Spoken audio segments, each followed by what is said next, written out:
ఇది ప్రజాస్వామ్యం, బహుళ పార్టీల ప్రజాస్వామ్యం.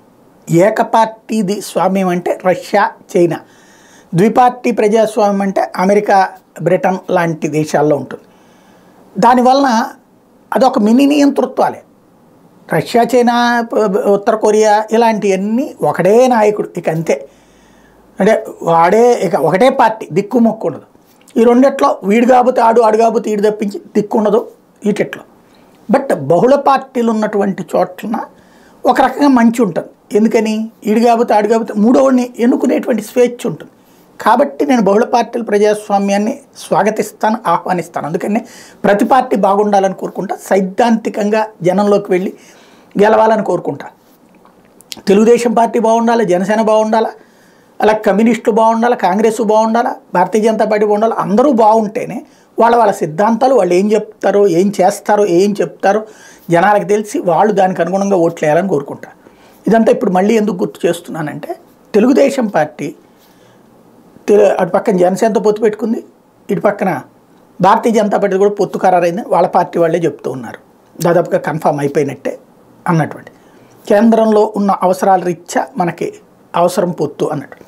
అదే నిజమైతే ముందు తన కార్యకర్తను అదుపులో పెట్టుకోవాలి.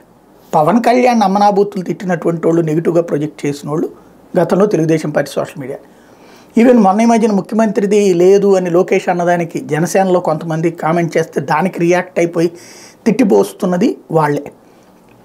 భారతీయ జనతా పార్టీకి తెలుగుదేశానికైతే ఉప్పు నిప్పు లాంటి సంబంధమే ఉంది. మోడీని అమ్మనాబూతులు తిడతా రోజు పోస్టులు పెడతా ఉంటారు. ఈవెన్ పొత్తు కోసం చంద్రబాబు గారు ట్రై చేస్తున్నప్పుడు కూడా తిట్టిపోస్తూనే ఉన్నారు. చంద్రబాబు జైలుకి వెళ్తే జగన్ని తిట్టిన దానికంటే మోడీని తిట్టిపోసింది ఎక్కువ. వాళ్ళకి ఇంకా మనస్తత్వం అట్లాగే ఉంది. వాళ్ళ ఓటరు ఇప్పుడు ఇదివరకు అయితే కనుక తెలుగుదేశం ఓటరు బీజేపీకో లేకపోతే కమ్యూనిస్టులకో షిఫ్ట్ అయిన దాఖలా లేవు, చాలా ఫ్యూ. అదే కమ్యూనిస్టులో భారతీయ జనతా పార్టీతో పొత్తు పెట్టుకున్న వీళ్ళ ఓట్లు మాత్రం తెలుగుదేశం షిఫ్ట్ అయినాయి. ఇది గతంలో జరిగినటువంటి పాఠం. కాబట్టి ఇప్పుడు ఈ దఫా మాత్రం రివర్స్లో ఉంది. భారతీయ జనతా పార్టీ ఓటర్ తెలుగుదేశానికి షిఫ్ట్ అవ్వడం అన్నటువంటిది అసాధ్యంగా కనబడుతుంది. బికాజ్ తెలుగుదేశం కార్యకర్తలు గత 2018 నుంచి భారతీయ జనతా పార్టీని టార్గెట్ చేసి చేసి చేసి చేసి కుళ్ళబొడిచారు. వాళ్ళు రియాక్షన్ ఇస్తూ వచ్చారు. సోషల్ మీడియానే వేదిక దాటికి.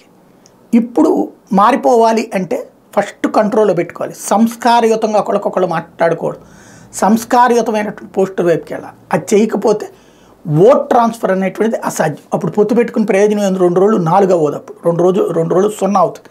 మామూలుగా 2 రోజులు 44 కావచ్చు. జాగ్రత్తగా చూసుకోవాల్సిన అవసరం ఉంది.